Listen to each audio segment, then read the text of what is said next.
want another one as well afterwards? Okay. So let me do the introduction. Sure. Okay. So, comrades, here we are in France, in Paris. We have just had a very, very positive and constructive PNC meeting. And introduce yourself. Right, so my name is Rebecca and I'm part of the DSC in Paris.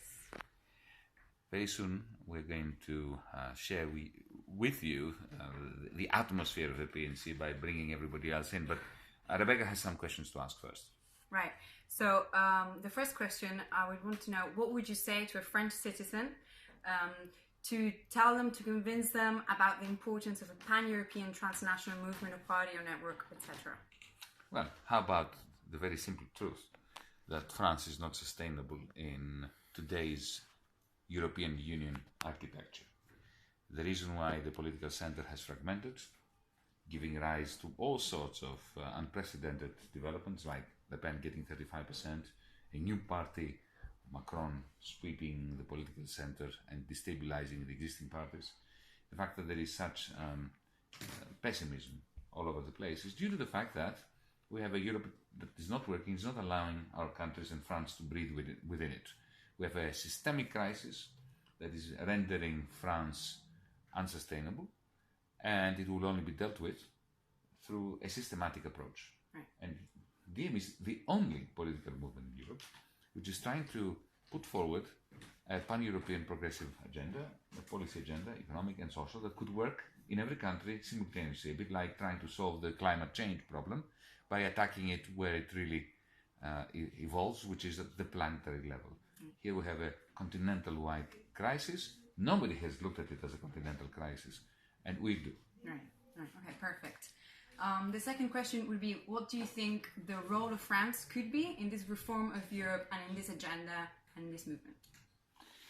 Well, there is no such thing as the European Union, really. There is a Franco-German axis. Right.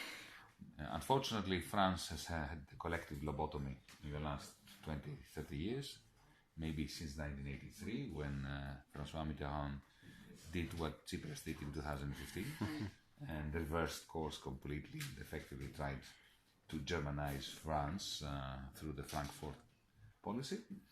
And the recovery of a French political intervention is within Europe is a prerequisite for recalibrating the European Union, which is predicated upon this Franco-German axis. So, to put it simply, this is a frontline state for the war to save Europe and to make Europe worth saving. Thanks. And the last question, so we have our European New Deal, a great and brilliant policy paper on how to do policies against poverty, against austerity, etc. What would you say we can start doing from tomorrow onwards? So what would be the first steps to... This last phrase is key, from tomorrow. Because, let's face it, progressives around Europe lose heart and become pessimistic when we political activists give them fiery speeches painting a beautiful, progressive, humanist Europe of the future, but it is impossible for them how we're going to get there. And then our audiences despair. So that's why it's important, as you said, to have an answer to the question, what would you do on Monday morning? Right. And this is why the European New Deal unfolds along two axes. One is the complexity. It's crucial to have an answer on how to blend in our solutions for poverty, for the banking crisis, for the crisis of low investment, the crisis of public debt, how these different pieces of the jigsaw puzzle blend in. Right. So one axis is complexity, the other one is time. So what do we do on Monday morning? What do we do in 6 months, in 12 months, in 2 years, in 10 years? And anyone who reads the European New Deal will see that for Monday morning, we are proposing nothing more than a press conference that will allow our existing institutions to announce the redeployment of their existing instruments within the existing rules in ways that would ameliorate those four central crises simultaneously, not fix them completely, not make Europe socialist or anything like that, but at least stabilize Europe and bring hope back and reverse austerity in the realms of banking, of private, of public debt, of low investment and poverty. And we have very simple, very clear ideas on how the European Investment Bank can cooperate with the European Central Bank, with the European Stability Mechanism, with all the existing institutions in order to deal with those crises within weeks.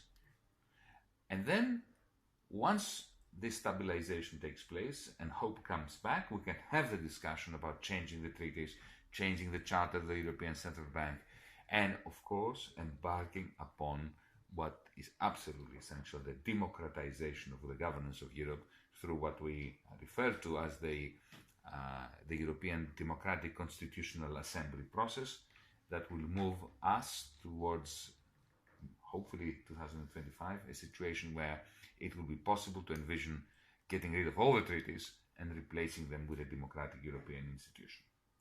Thank you so much. Well, now let us show you who are the rest of the gang are. Right, yeah. Gang, PNC, come in. Right. We need to say hello to the rest of the DMers. Come on. Call them in. Come on. Okay. Now, why don't you all introduce yourselves? Very briefly. Names. I'm Paola. I'm Marianne. I'm Valerie. Guillaume de Lille. Angelo. Fred. Rebecca. Nicola. So, with a big carpe diem from all of us. Carpe diem. Until Carpe later. diem. Carpe diem. Thank you.